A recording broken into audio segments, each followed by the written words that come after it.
The chair is empty. The hearth is cold.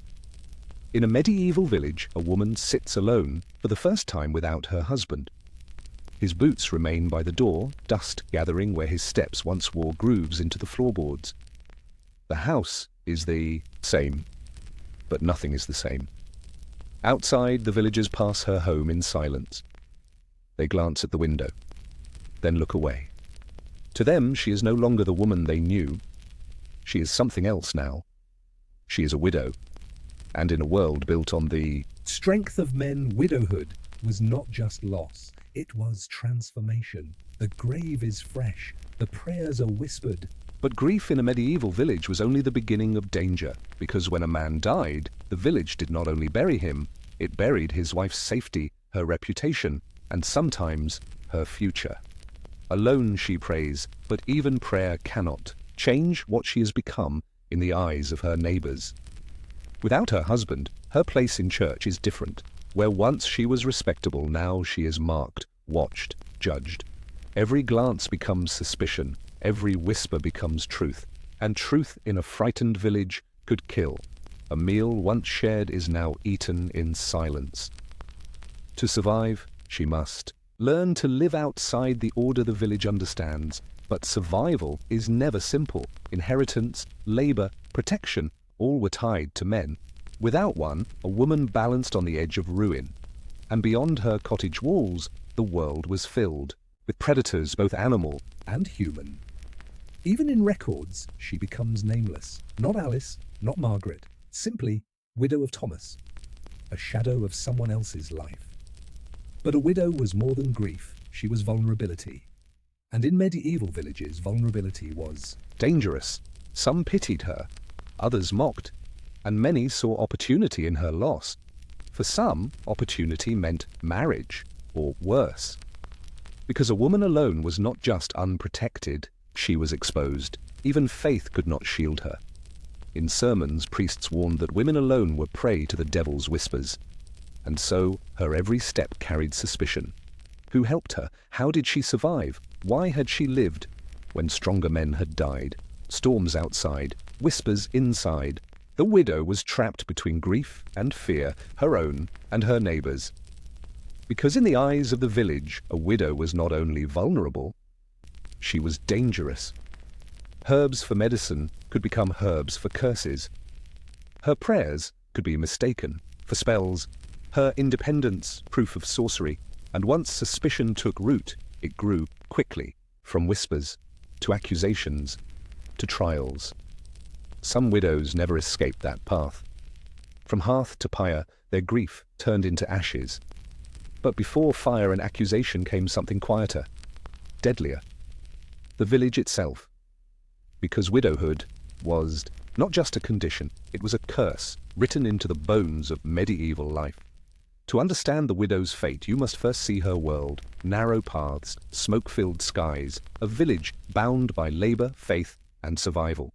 Here, every breath was survival, each day balanced on harvests, livestock, the goodwill of neighbors, and the church's blessing. A man's role was clear till the soil defend the family stand as head of the household. Without him, a family could crumble. And when death came, as it often did, his widow's grief was never just sorrow. It was survival under threat. In the eyes of her neighbors, she was transformed overnight. Yesterday, a wife. Today, something unstable, unsettled, suspect. Some pitied her. Some feared her. And some wondered if her husband's death had been natural. Widows could inherit livestock or land, making them powerful in ways most women were not. But power made them dangerous. Men eyed her property with hunger.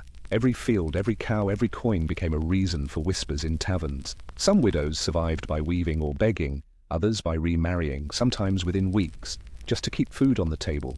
For others, the church offered escape, a convent cell instead of an empty cottage. Safety bought with silence and obedience. But even under holy roofs, a widow's independence was never trusted. Faith was her shield and her cage. Because in a medieval village, gossip was not idle chatter. It was a weapon. A single story could ruin or end her life. A laugh too loud, a prayer too short, a dress too bright. Any detail could transform grief into suspicion. If her work thrived, it was unnatural. If it failed, it was cursed. Either way, she lost. And when she gathered herbs to heal, it looked too much like sorcery. She was watched, judged, feared. Every move carried weight she could not control. Even kindness could turn dark. Share bread with a neighbor, and if his cow died tomorrow, it was her fault. Mothers warned children not to accept food from her hand. To touch her was to invite misfortune. And when disaster struck the village, suspicion had a name, her name, because to them, a woman who lived outside a man's shadow lived outside the order of life itself. And anything outside the order was dangerous. She was caught in a paradox, pitied for her loss, yet feared for her independence. And in a world ruled by fear, pity never lasted long. Fear always won. Because the fate of widows in medieval villages was not always hunger or loneliness. Sometimes it was fire, for a widow survival was never quiet. every step she took was seen, judged and whispered about. Did she mourn too briefly? Did she smile too soon?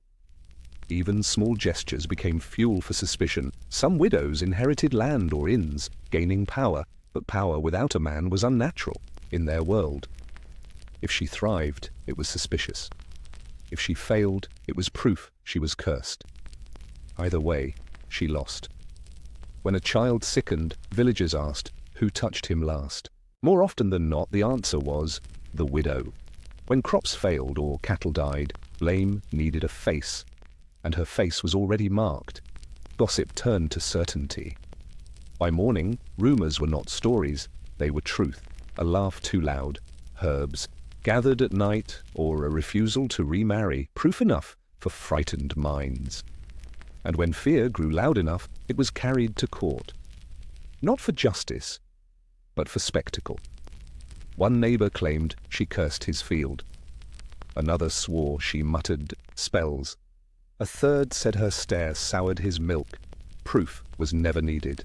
The accusation itself was enough to stain her forever.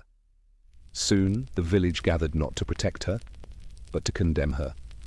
Sometimes she faced a trial by ordeal. Could she sink in water or burn without screaming? Superstition was law. The church spoke of protection. But when storms struck or plague spread, priests were rarely blamed. Blame fell instead on the widow who lived too long, owned too much, or prayed too little. Even children were warned, do not take food from her hand. To touch her was to invite the devil. Every whisper stacked higher, building a cage around her life until escape was impossible. And while she prayed for protection, her neighbors prayed for her punishment. Because once a widow was named a witch, her story rarely ended in mercy. Some were jailed, left to rot in darkness, while their property was seized by others. Others were exiled, sent into forests where hunger and wolves finished what the village had begun. Her life hung on a fragile balance, too visible, and she risked fire, too silent, and she vanished into hunger, and more often than not the whispers ended in one place, the village square, with wood piled high. Because in the eyes of the village, grief was not enough. A widow had to burn away her difference, or be burned herself. In the medieval world, no life escaped the shadow of the church. And for widows, that shadow could mean shelter or chains. Some widows were offered refuge in convents, a roof, food, and protection. If they surrendered their inheritance and freedom, they called it protection. In truth, it was containment. A life erased behind cloistered walls. Others were pushed into remarriage within months, not for love, but for control of their land and body. Disputes poisoned the air. Brothers, sons, and in-laws dragged widows into endless courts, clawing at their holdings. A widow who fought back too fiercely was branded unnatural, her sharp tongue proof that she had stepped beyond her place. From the pulpit, priests warned that women alone were prey to the devil's whispers. Their sermons weren't about her, they were aimed at her. Every act was measured. How she prayed, how she mourned, even how she walked. Nothing escaped judgment. Priests spoke of humility, but what they wanted was obedience, to stay small, silent, invisible.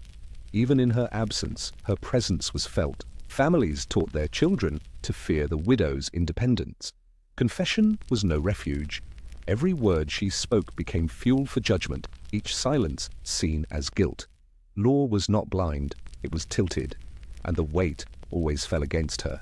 Even in death, her husband's family often claimed all, leaving her cast aside with nothing but grief. Those who entered convents vanished into silence, stripped of name, property, and voice. Shadows among shadows.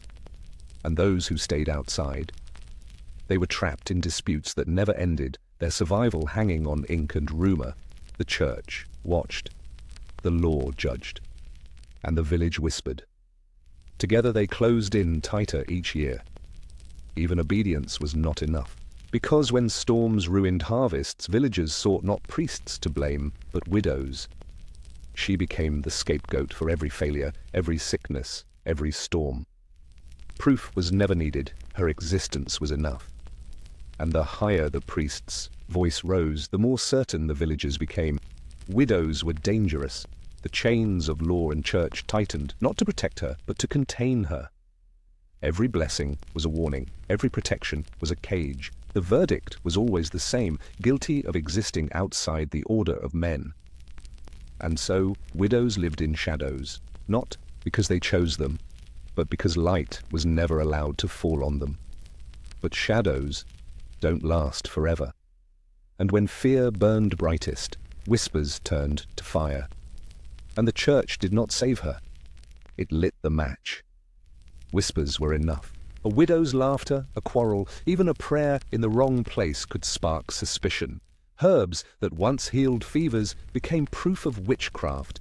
Healing hands became dangerous hands. In frightened minds, survival without a man could only mean one thing, a pact with darker powers. When children sickened, cows failed, or storms destroyed crops, widows bore the blame. Trials were theatre. Guilt was assumed, innocence impossible. Fear wrote the verdict before words were spoken. Confessions came through exhaustion, torture, or despair. Words twisted into rope, rope into pyres, and the hearth where grief once lived became the pyre where silence swallowed her name. Not all burned. Some were banished, forced to wander roads where hunger or wolves finished what villagers began. Others vanished, their cottages burned in the night, their names erased, except in fearful stories. From their silence, folklore was born, the white widow who wandered roads on winter nights, the hungry widow who begged for bread but was never fed. Tales that were warnings, half memory, half fear. These were not just superstitions. They were echoes of real women whose survival became myth after death. Most widows left no mark at all. Graves unmarked, names lost, lives erased by design. In records, they were shadows. The widow of Thomas and the wife of John, their own names erased. To survive, many became invisible. Safety meant silence. Silence meant erasure. But invisibility birthed shadows. Tales turned widows into monsters, their memory warped into curses. The village survived by sacrificing the vulnerable, and widows became its most convenient prey. History closed its books on them. Their voices silenced, their lives dismissed as superstition.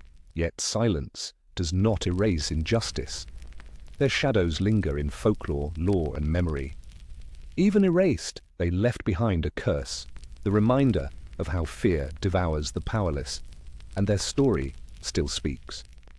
Because widowhood was not just grief, it was a mirror of power, fear, and control.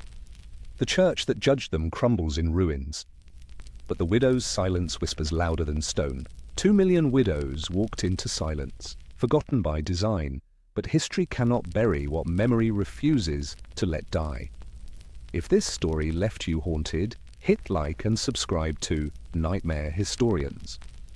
Tell us in the comments which part of this forgotten history struck you hardest, because silence only wins when we stop speaking.